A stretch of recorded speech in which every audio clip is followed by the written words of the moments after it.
Opinions vary widely about the food situation in the Soviet Union during World War II. Some argue that the country's grain production was so plentiful that food shortages were non-existent, while others paint a grim picture of soldiers gnawing on brick-hard bread in freezing conditions, enduring extreme hardship. So, was the food for Soviet troops good or bad? In this episode, we'll dive into the diet of Soviet soldiers during the war. Before the war, the Soviet Union's food standards were far from poor. Based on the daily ration guidelines set for Red Army soldiers and commanders on September 12, 1941, their meals included 800 to 900 grams of bread, 20 grams of wheat flour, 140 grams of hulled oats, 30 grams of pasta, 150 grams of meat, 100 grams of fish, 30 grams of lard and mixed fats, plus vegetable oil, sugar, tea, salt, and a variety of vegetables like potatoes, cabbage, carrots, beets, and onions. Soldiers also received 20 grams of tobacco each day, though the production was basic, requiring hand rolling. Female soldiers who didn't smoke got butter cookies or chocolate instead. When it came to staples, the Soviet bread ration outstripped the German standard of 750 grams, likely because the cold weather demanded higher energy intake. Cooking methods in the Soviet Army mirrored those of the Germans, relying heavily on field kitchens. These setups, around since before World War I, looked like tractor heads and came equipped with large pots and storage boxes for utensils. Normally hitched to wheeled trailers or trucks, they were hauled out for cooking when needed. Using their stoves, field kitchens turned raw ingredients into dishes like borscht or cabbage soup. A popular Soviet dish at the time was kuraish, a thick soup made from millet and lard, customizable with vegetables and extras to taste. Beyond soups, these kitchens stewed potatoes and buckwheat, pairing them with boiled or stewed beef or canned goods. Fueled mostly by wood, Soviet field kitchens cooked before sunrise or after dark to stay discreet.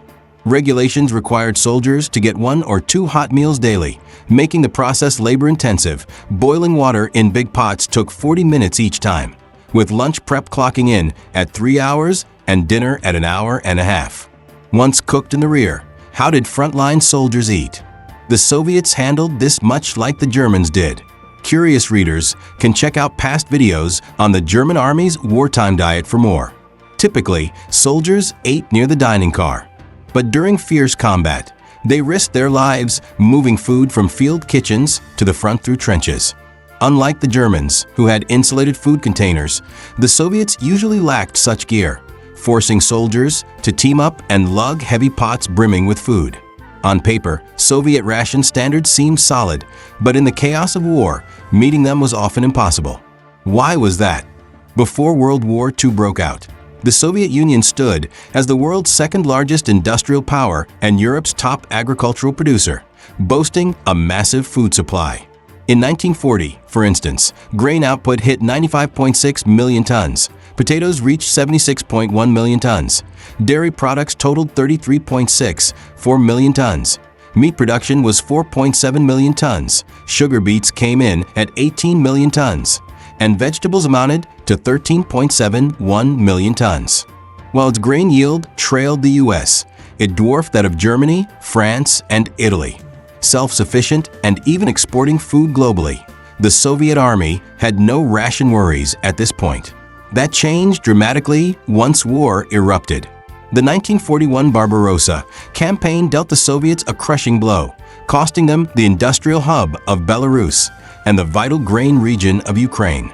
Grain production plummeted to 55.9 million tons in 1941, then nosedived to 29 million tons by 1942, barely a third of pre-war levels. From the winter of 1941 through 1943, frontline Soviet soldiers rarely saw meat. They often survived on a bowl of vegetable or wheat soup alongside black bread, nicknamed black rye, as hard as bricks. This wasn't the nut-sprinkled, flavorful whole grain rye of today's Russia. Made from a mix of flour, buckwheat, and oats, it was reportedly sour, salty, and tough to stomach. When ingredients ran scarce, cooks even tossed in sawdust and rice husks, worsening an already unpalatable loaf and making it so hard it rivaled a baguette. Soldiers griped that this sawdust-laced bread was brick-like enough to take out a German. It kept hunger at bay for hours, but eating it long-term led to malnutrition, lacking protein and vitamins. In these brutal conditions, soldiers grew gaunt, and many developed sepsis. How did the Soviet Union tackle this food crisis? After the war began and shortages hit, the People's Commissariat for Defense reworked ration standards, prioritizing frontline troops over civilians and rear personnel. The goal was simple: cut back elsewhere to ensure soldiers got black bread, wheat soup, some lard, and vegetables per meal. Despite careful planning, war's brutality derailed execution. Destroyed transport lines made getting food and supplies to the front a nightmare. Shifting battle lines and rapid redeployments in harsh conditions only compounded the challenge of sticking to supply schedules. Still, soldiers had to eat. In such dire straits, they made do with whatever was on hand. Take Rejevsky bread. They'd boil and peel potatoes, grind them into a paste, spread it on a bran-dusted board to cool, knead in more bran and salt, and bake the dough. Using whatever turnips, potatoes, or carrots they could scrounge, they'd whip up basic but nourishing soups. One recipe grated carrots and cooked them with sulfur bacteria fungus. Dark in color from the fungus, but sweetened by the carrots, it wasn't half bad. With luck, they'd snag German butter or sausages on the battlefield, tossing them into soup for a nutritional boost. Relief came eventually. The 1943 Stalingrad victory turned the tide, and aid from the US and Britain markedly improved soldiers' diets and civilian life. American supplies brought flour, cornmeal, vegetables, milk, eggs, and canned meat. Spam, panned by US troops, became a Soviet favorite. Khrushchev later wrote, "Sure, people poke fun at luncheon meat, but we ate it, and without it, feeding the army would have been tough." Another quirk of the war. Even in the darkest days, Soviet brass strove to meet a less essential need: vodka. For the Red Army, meat, veggies, or bread could run out, but never vodka. Geography and tradition fueled a deep love for drinking in the region. After the Soviet Union's founding, heavy boozing was branded a vice and tightly curbed. But war changed that. Frontline troops craved alcohol to ward off the cold, numb pain, and ease mental strain, sometimes sipping alcoholic tank antifreeze, blinding many. In peacetime, the state might have cracked down hard, but during the life-or-death Soviet-German clash, leaders gave in, supplying booze to boost morale.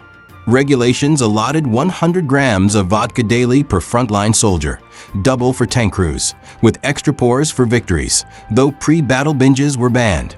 Stats show Soviet forces downed over 250 million liters of alcohol in the war, topping global charts and earning their nation of drinkers rep. That wraps up this episode. See you next time.